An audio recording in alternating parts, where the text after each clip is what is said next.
Alright,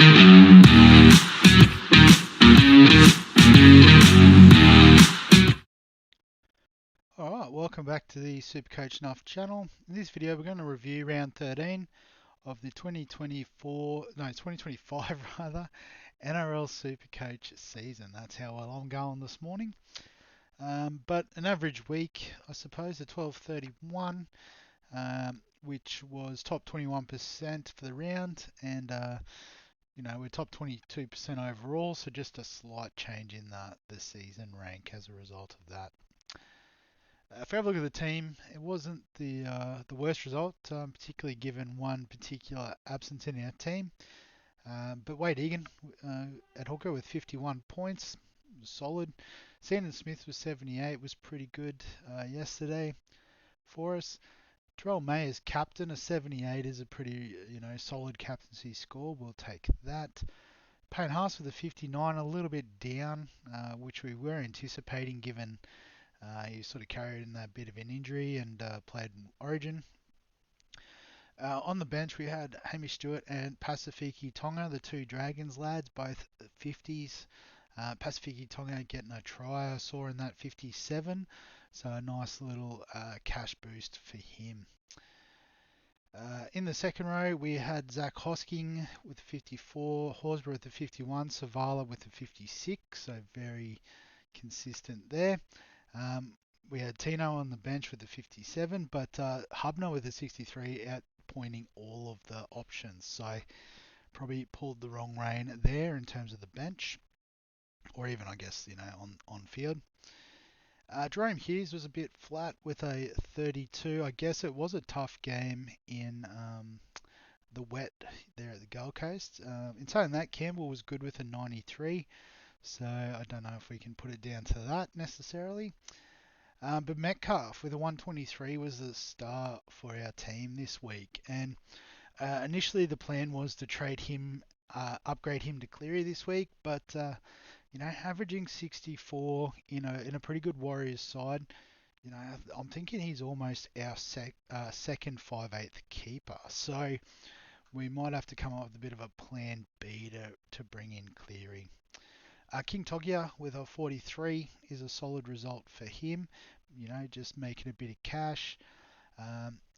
In the centre wing, we had Dylan Lucas and Beau Fermor, a pair of 52s. So I guess, that's that sort of floor that we bank with those guys. So obviously any attacking upside is welcome. Tamale with a 98, just his tackle busting best there for the Raiders yesterday.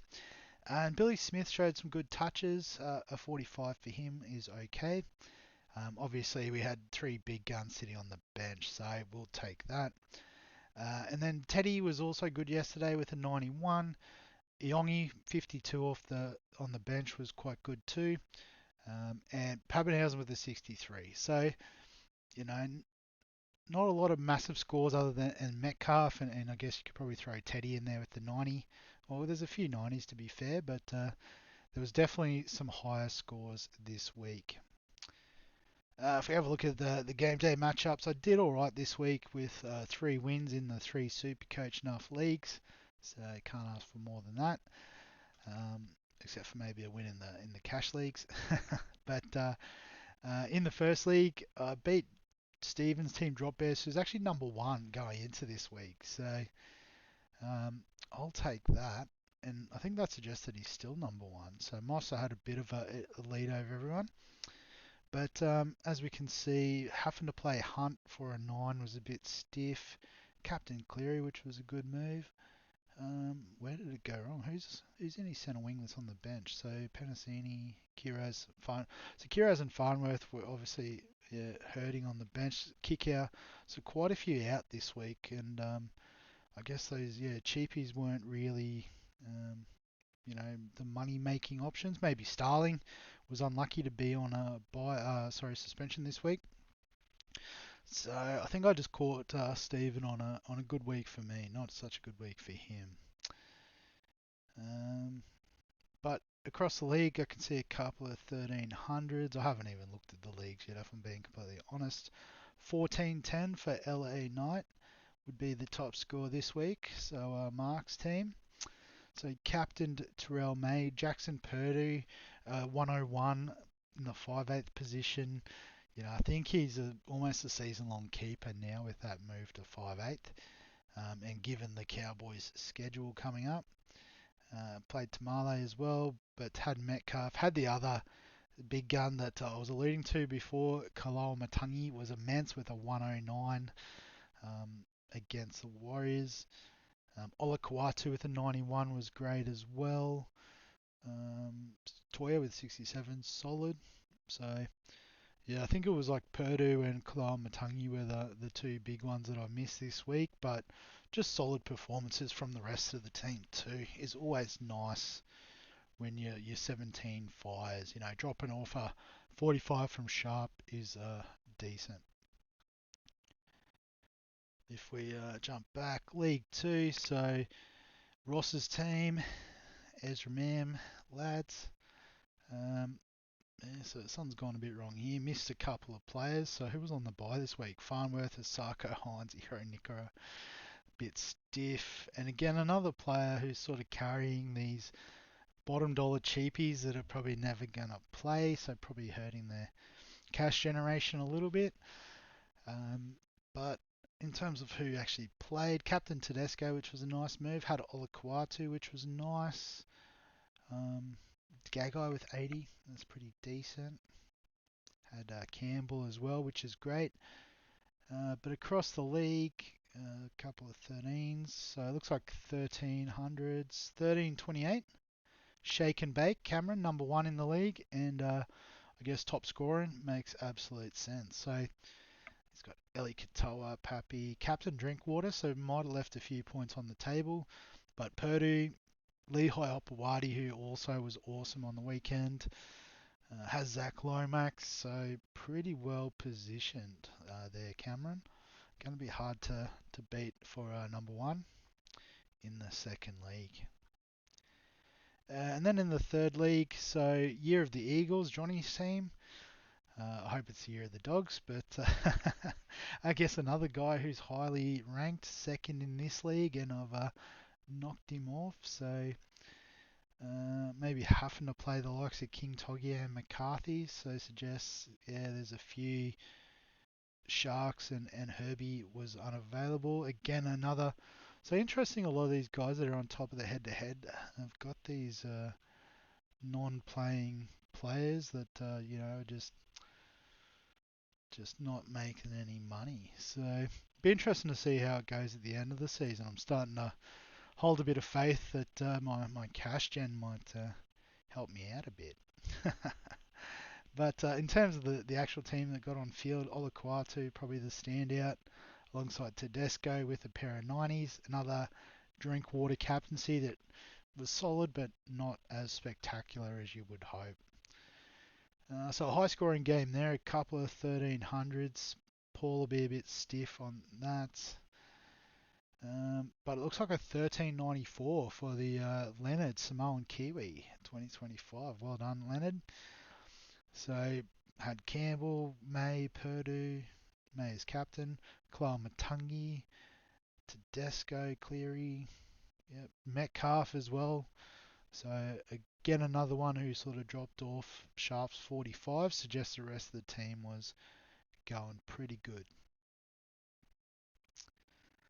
Nice. So I guess just quickly in terms of other players that went well this week, I think we hit the big ones. Metcalf, well, CNK with a 119. Less than 1% ownership. That is a super pod. Warriors have the buy in round 15 though, so I wouldn't suggest going there. Tom Dearden with a 114, stood up, pushing for that starting spot in Origin. I think, they will still use him as the 14. He's a bit more versatile than DCE. But again, because of Origin, probably not one we're going to look to straight away. The Trell, copy and paste what I just said. He's probably bottomed out in price now, so you can see you are getting a massive discount, but you do have to carry him through the upcoming buys. I think the Rabbitohs do play 15 and 18, so obviously it's not available then. But the buy in round 19 as well. So if you can carry him for 3 of the next what's that, 6 weeks. Could be a sneaky little pod bargain there for Latrell. Stafford Toa, so he's probably kicked off some more cash generation with 112. Looked really good on that edge there for the Tigers. You know, a couple of tries, I think. Just busting tackles, all the good things. So yeah, he should make a little bit more money. Talked about those guys. Luke Brooks, you know, his occasional one game a year where he goes all right. AJ scoring his 200th try in the NRL. Absolute legend of the game. I know he has proved popular in the past because of his ability to score tries on that end of that left edge for the Rabbitohs. So at 460k is he a super pod going into the upcoming buy rounds? I'm guessing cheapie of the week will be Heath Mason or for even ton getting the 6 jersey from Lockie Galvin. Um, and that's in his 3 round average for the next 2 weeks. So should make some good cash. He's only available at fullback though. So um, obviously this week and then on the buy next week. So if you've got cover for round 15, he could be a money maker. Faulalo was quite good for Manly as well with a 99. Not the cheapest anymore. He's already made his first lot of cash, 170k. So does cover a lot of the buy rounds coming up, 15 and 18 in particular. But I think Manly have the buy 16 and 19, so they are a tricky side. You can't have too many of them because they'll sting you on those smaller buy rounds, like the 3-team buy rounds that we just had. Dream Buller, always a pod at fullback. These guys we've all talked about. KPP, RTS. You know, these sort of pods that average 60 could go alright. I guess Pierce Paul has great buy coverage at 1.5% ownership. That's super pod territory. RTS will have the buy in round 15. But I forget the Warriors' schedule after that, so we'll have a quick look. So 15 and 18, they're on the buy. So yeah, probably not the most relevant during Origin. Um, Elsewhere, yeah, Cookie's gone all right. Still scoring okay, given that he's job sharing with Little quite a bit. Jackson Paulo played his first game for the Cowboys. Not sure on Taulungi's timeline, or even if he comes back, does he slot straight into the Origin team? 335 could be a decent cheapie that covers, you know, the rest of the Origin period potentially. Um, yeah, after that, I don't know. We're starting to get to pretty sort of, you know, standard scores for Hudson Young, Angus, Aaron Clark, etc. In terms of break evens, so cheapie of the week, yep, Heath Mason, negative 39 break even. Just the positioning is the tricky part, um, but he will make some money.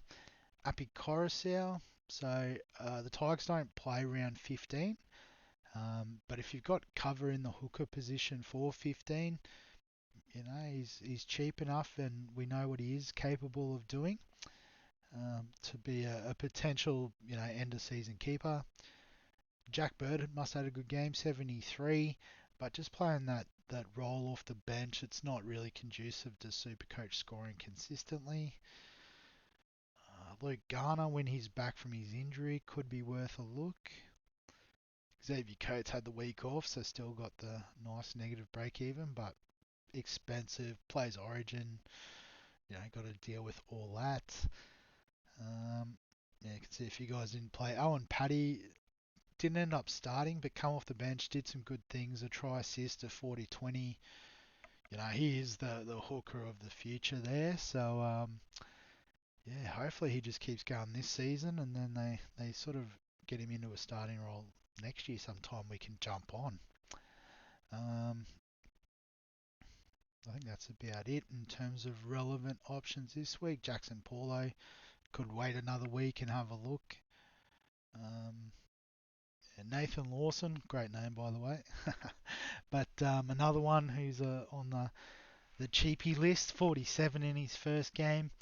And, you know, with Val Holmes being out for Origin, there is a couple of opportunities there for a centre wing at the Dragons, so could be one to get on as a handy number during the upcoming big buy rounds.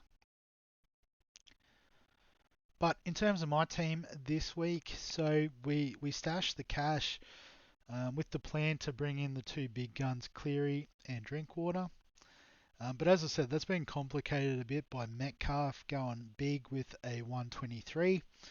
And the other thing as well, if we do have a look at Scotty Drinkwater, he's at 800k, which is expensive. He's got a break even of 181, and he's up against the Storm, who, Bellyache wasn't too happy with their performance against the Gold Coast Titans. From all reports, I didn't see the game, but apparently he was fuming in the coach's box. So I think it's fair to suggest he's not going to hit 181. I think he may even struggle to get to the 92. It's definitely possible, but I think this negative 71k, this could be closer to 100k this week, and we can definitely get on going into round 15.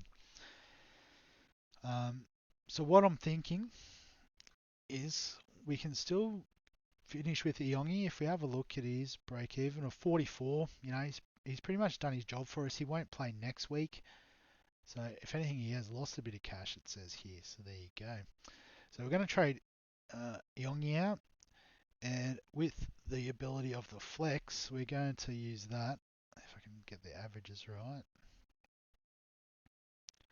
to bring in Cleary. So, we've got an extra half essentially at the moment instead of an extra fullback, which, like I said, I'm pretty comfortable with.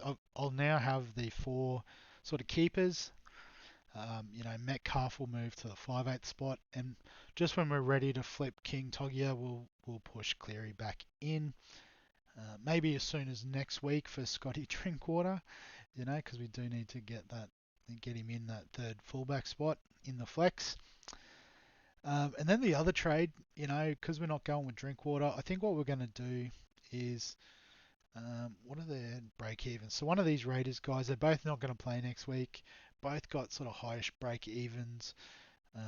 So, Hosking is predicted to lose more, so we'll trade him out and we'll bring in Kalal Matangi. So we're a week behind on that trade. It's cost us an extra 60k. But again, a bit like what we talked about last week with the Dylan Lucas trade, you just got to, take your lumps when you've made the wrong call and admit when you're wrong. And it's sort of that compounding error, like because I had to fix the Fanua Blake trade last week. I didn't get Kyle Matangi in, and yeah, so it's okay. We've got 150k in the bank, which is handy for next week. And we've got, a couple of nice upgrades to our team. Hosking isn't a keeper on the edge, but Koloamatangi absolutely is a keeper in the second row. And, Nathan Cleary, enough said. So I guess just in terms of the team this week, we are a little light on for numbers. If I'll swing Hubner on field. And Billy Smith is also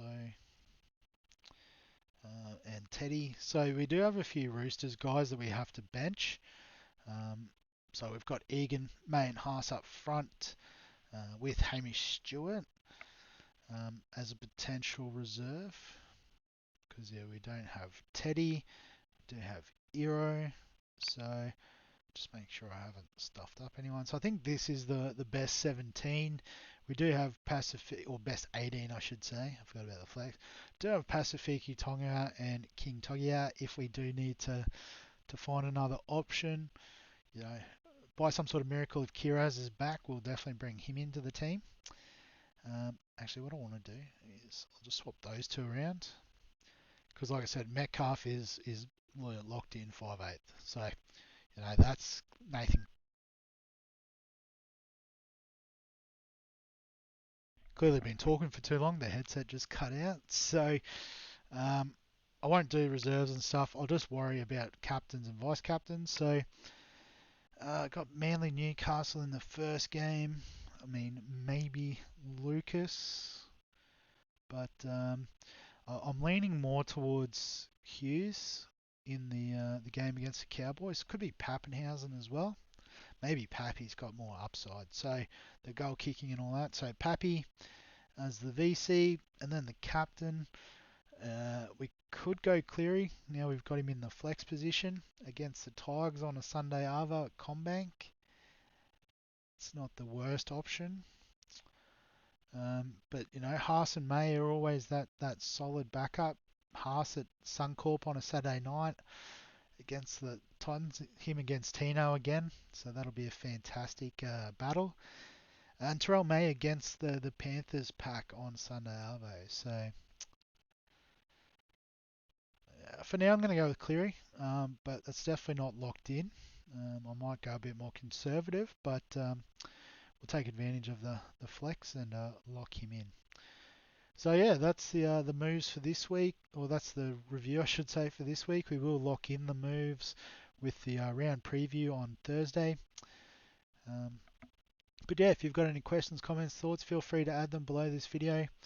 Give us a like if you enjoy the Supercoach content. Subscribe for all the fantasy sports content on the channel. And other than that, we'll catch you in the next one.